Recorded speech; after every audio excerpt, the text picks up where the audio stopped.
So now let's go ahead and switch the panels because we have, I want to go ahead and introduce them as they come up here. So you've heard the real experiences. Let's talk about possible solutions with Dr. Leonard Brock, the director of the Rochester Monroe Anti-Poverty Initiative.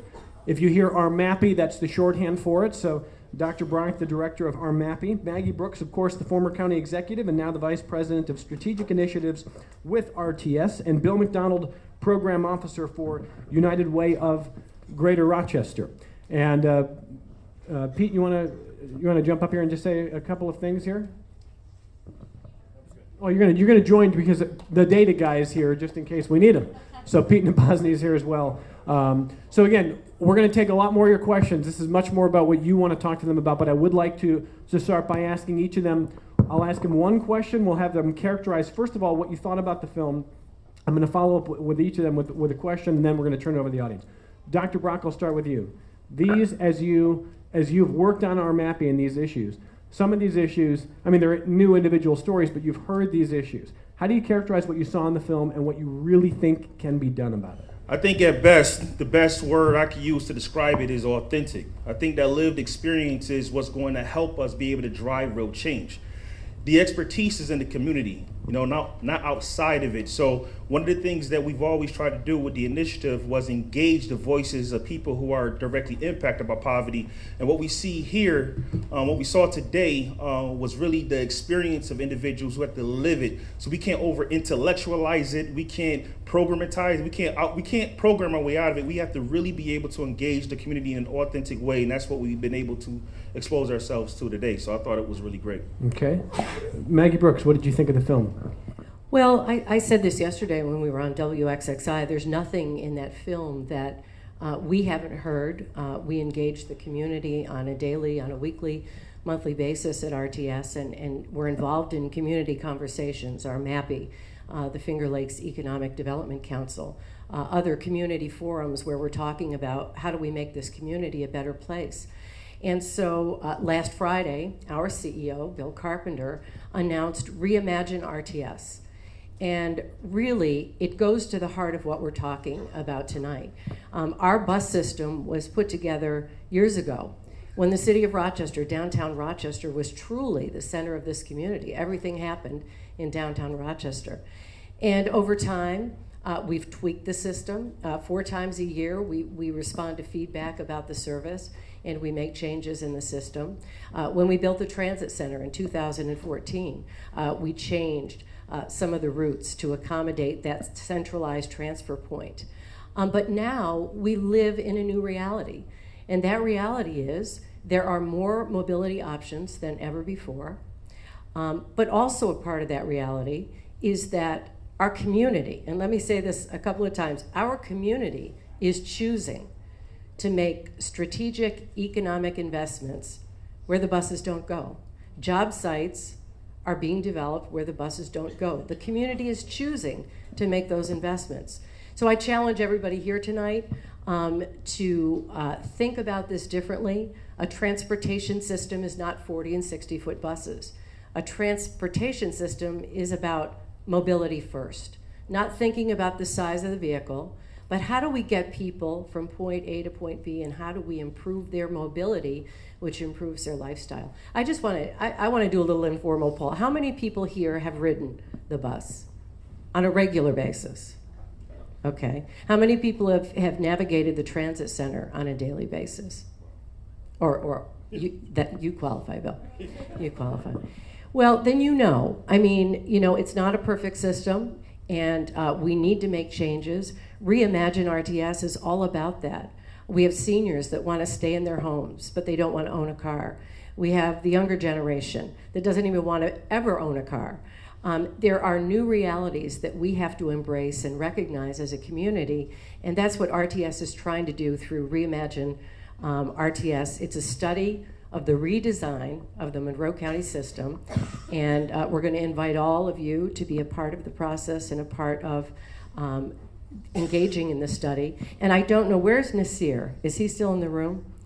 Well, I just want to tell him that when he gets to the transit center and he's going to MCC, he can ride the 55 or the 155 for free to and from Brighton to the transit center. So I'll make sure he knows that. And the timeline for Reimagine RTS is what? Well, we launched the study. Bill announced it last week. We've hired a consultant to come into town the second week in October.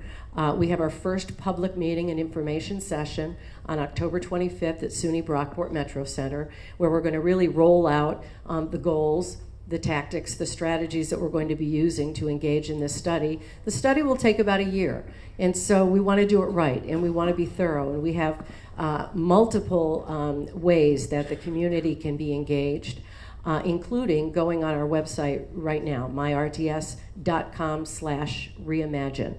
And you can get more information. You'll be hearing a lot about it. And I know Reconnect Rochester is very, very involved. And I do want to thank them for this important discussion tonight. It needs to be a community conversation. And one more follow-up from Ms. Brooks, which is that you heard Sean Brown mention the idea that some employers are having buses come to them. And you have, it's a deviation program, I believe is the term. And so what I wanted to ask is just tell us a little bit about what that is. And then, is that, sort of a net positive, or, when I talk to different people in the community, they say, well, that can be a good thing, but what if we have a situation where we say, well, look, if your company wants to help subsidize it, you can have buses come directly to you, and if not, they don't. And if we think that that's a better system than actually putting systemic change in there, could that delay real systemic change that's probably more necessary? Your thoughts on that? Well, I think it's a unique part of our business model, and a few years ago we tried to recognize and accommodate the fact that the job sites were being located further and further away from our core backbone system, our fixed route. And so we started to work with employers, and I'll use Maximus at the Rochester Tech Park as an example. We had no weekend service to the tech park. It's a call center. People were transit dependent. They were relying on the buses to get there even on the weekends. So we met with a company and we said, look, we can deviate from our existing route on the weekends and bring buses to the Rochester Tech Park. Our skin in the game is that we're going to provide the bus, the operator, the infrastructure, the operational costs, the realities of putting a bus on the road. What we need you to do is subsidize the cost for the hours and the miles to deviate from that fixed route. And they stepped up, to their credit. And you know what, I think I understand what you're saying. Does it stand in the way of systemic change? Yeah. I would say no. I said I think it needs to be part of the conversation. What we're really trying to do is create a way, an anti-poverty initiative, if you will, to provide better access to those job sites. And the fact that the employers are willing to work with us and help us provide resources, because the other reality for us is that, we could take service out of Webster and put it in the Rochester Tech Park, but the people who have built their lives around public transit in Webster, what do? So it really becomes, we have what you see on the road now is what we can do with the resources that we have. Any shifts in that have to come at the expense of somebody. And so a community conversation about what do we want mobility to look like? Maybe the bus is only a piece of it. Maybe we want more frequent bus service. Well, that means we probably have to sacrifice some coverage because you can't provide frequency and coverage and be all things to all people. You have a very unbalanced system. So I don't want to monopolize the time here, but deviation sounds like it's part of the solution, but it's not the only thing that RTS sees. Right now, it helps us to get people to those job sites that can't get there on a regular fixed route system. All right, Bill McDonald, let me just ask you, maybe it's a whole separate conversation, and it wasn't necessarily the focus of the film, but we have older citizens, as our panelists have said, who some dealing with disabilities. They call connections. They have frustration. They want to know about options. How do you see that landscape, and do you see it changing? Sure, thank you for the question. Let me start off by saying, in terms of your first question on my impression of the film, I'm very humbled by that film, and I feel like we can't replace the good work that previous panel did in really driving home the issues, frustrations, and reality of people to use transportation resources beyond our car-centric world that we live in. Beyond that, the other thing that I'd like to underscore, a couple things. One that Pete was talking about is the change in this Rochester community. I mean, if the city has come out with data that affirms the fact that if you are in a meeting in the city of Rochester with colleagues that work in the city of Rochester, 1 out of 4 of the people around that table will be a resident of the city. The other 3 came into the city for the job. And conversely, 68% of people that work and live in the city work outside the city. So we have this incredible change that was spoken so well in the movie, but I just want to reinforce of where the jobs are. And that's the kind of stuff we have to address. Now, as far as people with disabilities and older adults, we have, no surprise, a growing number of older adults in this community. We're going to have about 130,000 people over the age of 65 in a year or two, which is a great age group to be in, by the way, I want to say. But 80% of those older adults right now live outside of the city, and they are aging out in a community that they moved to when they were much younger and when they drove, and now 30-some% of older adults don't drive. And in the city, the 20% that live in the city, Pete brought out some of those income numbers, but in truth, that's 100% of the poverty line. If you look at 150% of the poverty line, 30-some% of older adults are considered poor by that definition. And what does that really mean? It means you're making something like $12 an hour, $24,000 a year for a family of 2, and much less than that for a family of 1. So my point in that is that older people and people with disabilities face poverty challenges.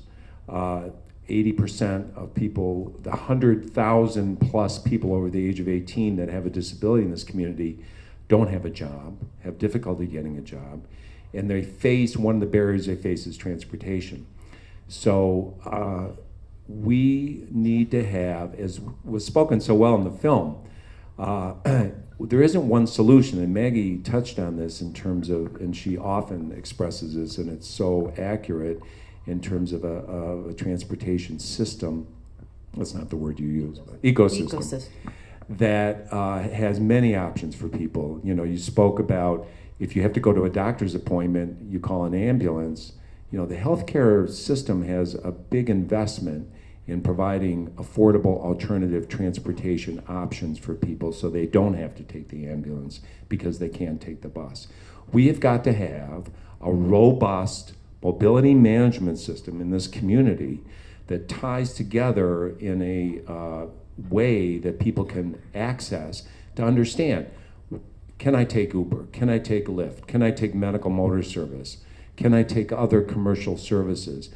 How do I get to Zaxter? How do we change Zaxter to make it more accessible? And I'm guilty of running on here, but you spoke so strongly about that need for, it isn't just the bus system. Yes, we have to reinvent that and we have to make that.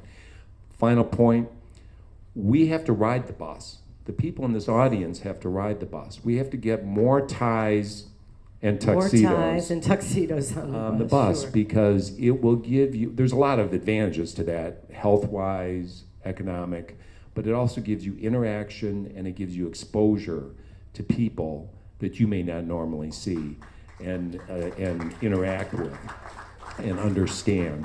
And we also have to advocate for more money for public transit because we need more infrastructure in this country. We need not a lot less of the other stuff and more support for public transit to do the kind of service that meets the needs of people. So I'll stop now. Okay, audience, is up to you. We got a lot to say here, so let's go ahead and move the microphones wherever they are. I'll just follow. So as soon as we've got a mic in a hand, let's go back there. Hi, my name is Mitch Gruber. I'm curious about the stated goals of the Reimagine RTS project. And a lot of the conversation's been about how we connect the bus to employers, but I'm wondering about things like groceries. For example, we heard Eve talk about the struggle of taking things back from Walmart. There's a bus system in Duluth, Minnesota that's intentionally designed for grocery runs. It takes people directly from high concentration, high density areas directly to grocery stores, and the bus is situated so that it can actually handle the cases of diapers. It can handle more than one bag at a time. That's a creative, innovative solution for a specific goal. So how is the Reimagine RTS project going to look at goal setting? All right, so just to follow, Mitch is with Food Link and also likely to be on the next Rochester City Council. And his question regarding directly going to grocery stores, food centers, etc. Maggie, you want to take that? Well, I think I would just answer that in a very general way. Everything's on the table. We've hired a consultant that has engaged in redesign studies and actual implementation in places like Tampa, Florida, Columbus, Ohio, Austin, Texas. We don't have to reinvent anything, and we don't have to make things up here or do things that haven't been done. There are many best practices and many models that can show us what works and what doesn't work and what's effective for a community of this size. And we're very much going to let the community guide the conversation. That's what this is all about, engaging the community in what they want their mobility system, not their transportation system, but their mobility system to look like. How will it make lives easier for the people that need it the most? But how do we also then, we have a lot of mobility choices, but people are still choosing to have 1, 2, or 3 cars in their driveway. If we could just get them to have 1 car in their driveway, how do we get them to make that choice? So we have to create a system that not only accommodates the people who need it and use it, and it's their basic mode of transportation and getting around the community, but also how do we encourage then people to get away from this car-centric attitude that we have here. We are very much a car-centric community. It takes 21 minutes to go from point A to point B.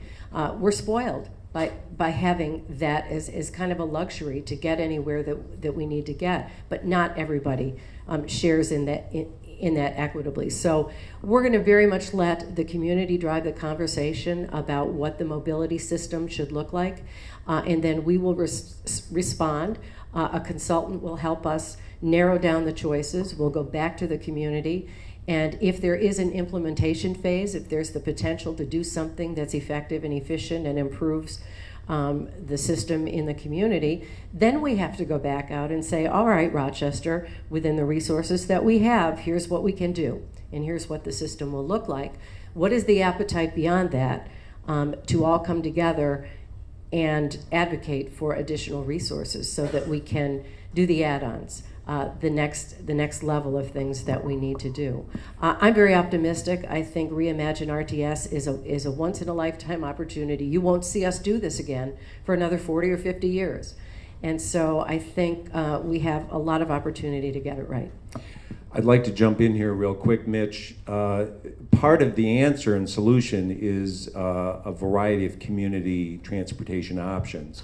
And just to your specific question, Medical Motor Service actually, in a business alliance agreement with Wegmans, which they don't get a lot of credit for this, either one of those entities, provides shopping shuttles to probably 46 or more high-rises, concentrations of housing for low-income people to take them shopping. Now, that is just one example.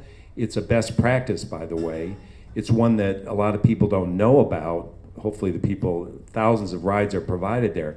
But that's the kind of solution that a mobility management system that's robust, that looks at multiple options. None of these are perfect, but we can expand on those. And, use RTS where you can, but I think also support and enhance these other options that may be more cost effective in some instances.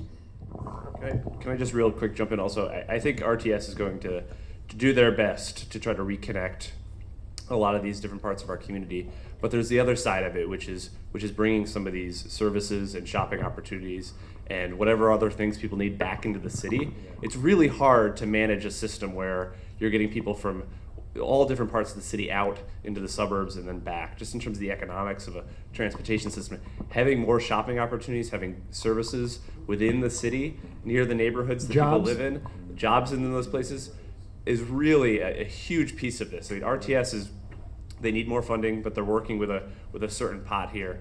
And if we can be a lot more efficient with those dollars, if we reinvest back into the community with a lot of these these necessary services that people need. Well, and the jobs, yeah. Just to point out the work that Maggie and Leonard have done in terms of the jobs with the New York Economic Development Council. Do it quick, Bill. Okay, well, that part of their applications to get funding from the government now must include, it's optional, but we hope to make it mandatory, an explanation of what are you going to do to get people to these jobs? What kind of transportation? Yeah, people that apply for state funding through the council, Economic Development Council, have to fill out a poverty impact statement. Well, we were able to add some transportation impact questions so that employers are thinking, it's top of mind. Transportation now becomes something they think about when they're asking for money to develop a project or relocate a project. Maybe it will challenge them to think a little differently about access to that site. Okay, back to the audience.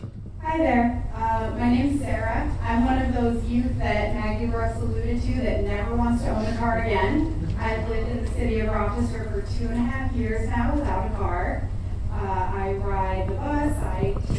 I take my bike around. It's been great. And about last Thursday, so 6 days ago, I had a great job interview. It was amazing. Somewhere near my neighborhood. And then after I gave a great presentation on my third interview, they harped on, for the second half of the interview, what is my source of transportation? And in the job interview, called for a reliable source of transportation. And the program manager gave me scenario after scenario of how would you get to this place? How would you, you're gonna have to go to a training in Syracuse, how you can get there?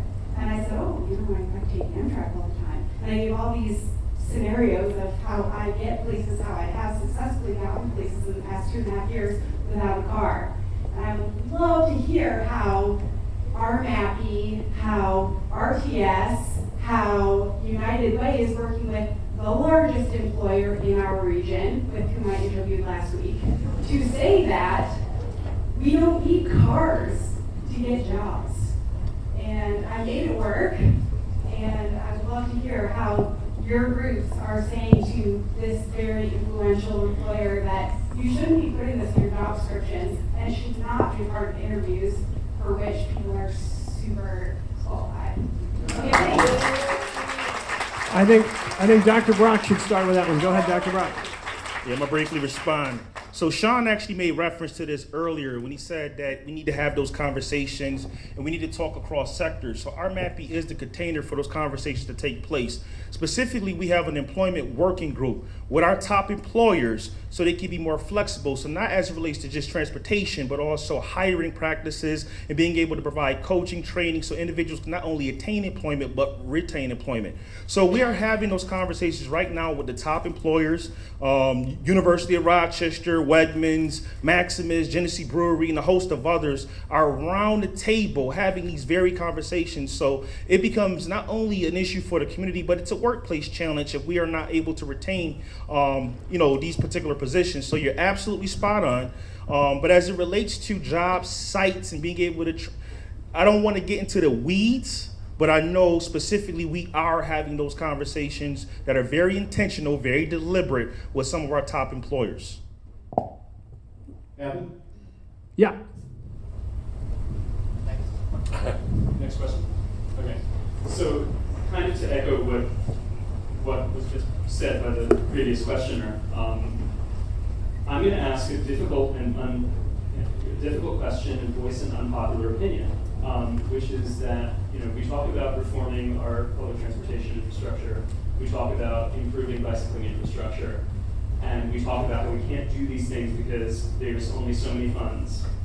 The unpopular opinion, which our stats guy can probably attest he's verified is true. The way to do this is to stop subsidizing the automobile infrastructure.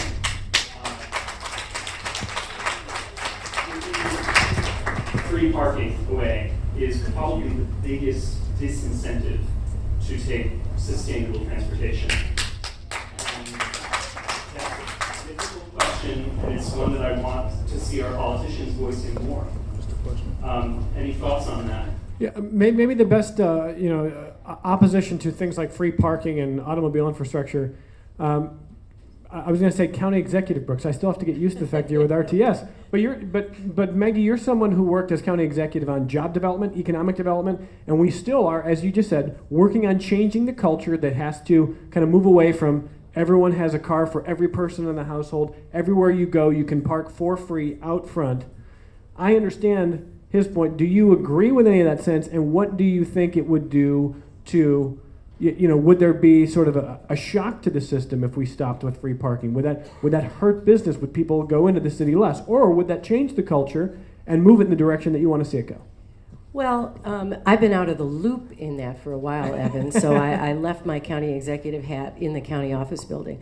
But I will tell you an example of where that conversation is taking place is there's a group that has been formed by RDDC, Heidi Zimmermeyer, and it's bringing together developers and downtown employers and some other stakeholders to talk about the challenge of parking in downtown and how do we work with employers who are developing sites to not automatically build a parking garage next to their new employment site, have another parking, surface lot next to their employment site, because there is a challenge and we're going to run out of room. And I think the community is having those conversations. RTS has been at the table only to see where it makes sense for our buses to help with that challenge. In the center city, 96% of our system is in Monroe County, and the majority of what's in Monroe County is in the city of Rochester. So we can play a role in that. But I think people are starting to have more and more conversations because they do realize there are more mobility options for people to utilize so that they don't necessarily have to bring their car to work every day. But we're at the beginning of those conversations. And you know what? People have been driving cars here for a long time. It's not going to change overnight. But I think there are a lot of positive signs that people are thinking in a different way. And certainly groups like Reconnect Rochester can be the conscience for a lot of people in the community with forums like this. So better days ahead, maybe? Yeah, and let me ask Pete Nabozny. Your presentation opened with the surface parking lot, all of the oceans of lots. What, as a data guy, as a policy person, what's the cost benefit of maybe doing it the way this gentleman's talking about, of saying, that's it, no more free parking, we're going to try to change that culture? What do you think would happen, and do you support something like that? Well, so first of all, I mean, there's a really good book out there called The High Cost of Free Parking that I suggest people check out that actually looks into all these other costs associated with the fact that we built this infrastructure around this assumption that we have free parking. And I guess to kind of answer your question, it would obviously be a shock to the system if all of a sudden there was no free parking downtown. But I think there's steps that we could take or ways that we can encourage employers to start to kind of change the calculus a little bit for people. One idea would be for employers to give people the option of you could either get your free parking spot or we'll pay you the differential as an addition to your paycheck. So then those people who want to pay for parking can get the parking. Other people can choose to ride their bike to work or take the bus sometimes or park situationally when they need to travel for some other reason that day. So I think there's a lot of creative things we could do in this community to start to move away from this idea that every single person is entitled to be able to park directly next to their building at all times and give people particularly some like economic incentives to start looking into some of those other options. And that wouldn't be as radical, I think, as some people think. And it would really start to open up people's eyes to other ways to get to work and back. Evan, could I just mention something that Columbus, Ohio is doing? They got a group of their downtown businesses to come together to form a consortium, and collectively they purchased over 400,000 bus passes for employees. And they gave them to their employees, and this was the incentive to leave your car at home. We're going to give you the bus pass, try a different way to get here. And so far it's been very successful. One of those creative ways to incent your employees to choose a different mode of transportation. All right, I'm going to be very unpopular when I say we've got time for one more question, and the woman standing up with the microphone, and then these wonderful guests have been given their time. We're already a little late, but go ahead. I really appreciate these creative solutions about the bus passes in Columbus, Ohio, and the ones that you just suggested. I work with a church in Fairport. A minimum of 8 people a day come in desperate need. transportation is often the greatest need. I live in 14609, and we get people from all over who are coming to our church asking for help. This person, who is from 14609, was hired at Del Largo because you will remember there was a promise that they would provide transportation, and it would cost her $75 a month. And she was able to manage that. She was hired to be a steward, she was an usher, she did wash dishes, and she waited. Many different jobs, she did them all well. But because that all fell apart, that commitment was not kept, and Del Largo was not held responsible. No accountability there. And it cost her $800 a month to get from 14609 to a job that she was promised to have assistance. And I know of others who Del Largo let down on that as well. So we need to have the corporations. I mean, we're just in a world where the corporations are getting another tax cut. This is nonsense. We need them to provide transportation or some help for it. Well, we need that, and we also need to, in that particular case and others, I think, expand vanpooling, where you can, the city has started that. I know our GRTA is working on expanding that, and that's the kind of options we need more of in this community. Vanpooling, carpooling, because there are mechanisms to address her needs for a lot cheaper, and there's a system that's going to be developed to do that. So I think that's one positive option that can be pursued.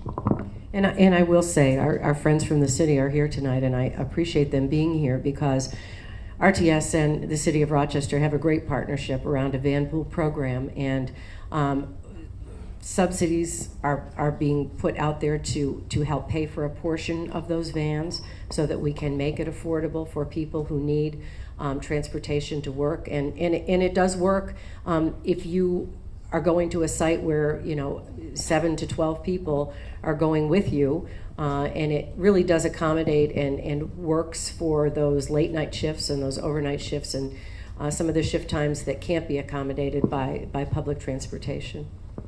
Got time for one more? One more. Where'd he go? Some people have buses to catch. Let's go. My name's Rob Woods. Grew up in 1940, still there for some reason. Graduated in 95 from Wilson. I was bussed around in city buses for middle school, and getting out of that experience alive was like the best way to describe heard some of the comments of what your last panel was saying. There's a general perception of violence involved with downtown.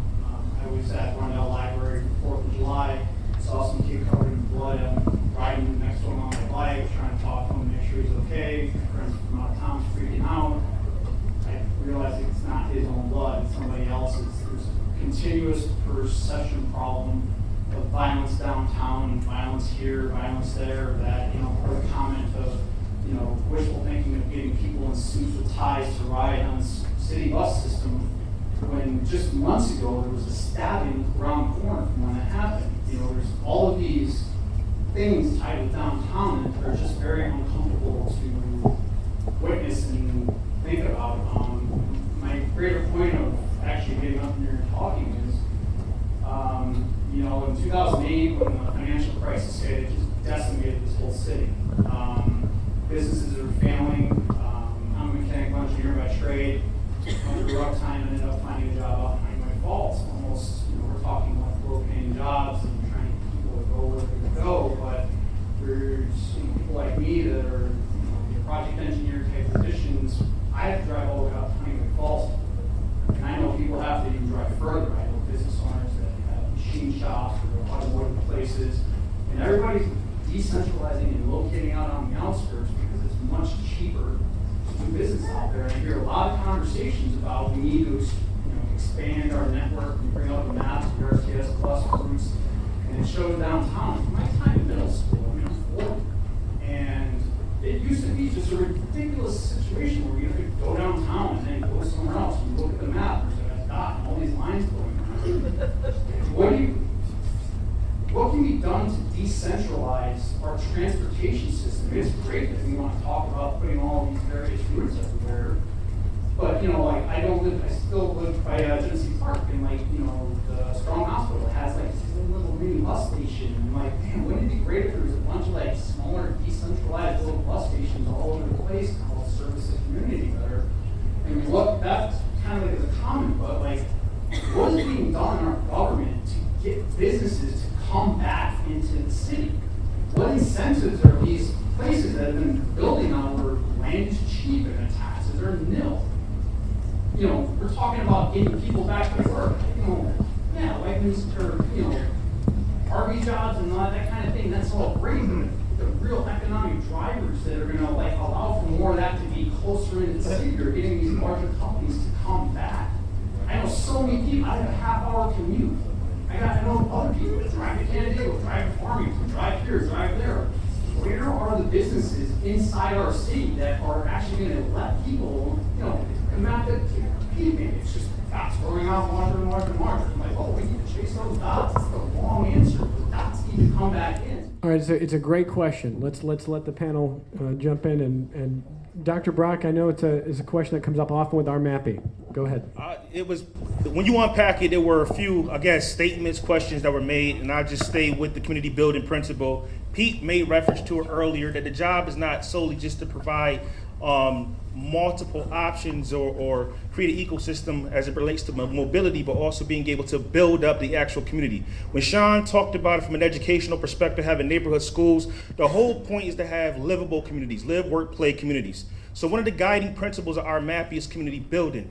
And Maggie Brooks made reference to what we're doing with the Regional Economic Development Council and Bill with the poverty impact statement, which is very similar to an environmental impact statement. And the goal is to incentivize private development and private companies to actually invest in a local neighborhood. So it's not just being able to provide transportation, but it's an incentive to get companies to actually be in the actual neighborhoods. Because until we are able to build that infrastructure and be able to invest in the built environment, we're going to continuously have some of these challenges. So neighborhood development, community development, that is one of the priorities of our RMAPI. We're looking at it from a structural perspective as it relates to policies and institutional practices. So along those lines, I'm 100% with you. It's not about chasing dollars. It's about building the right infrastructure to support neighborhood development. And that's the only part of the question I can speak to, because it was a host of different things that you made reference to.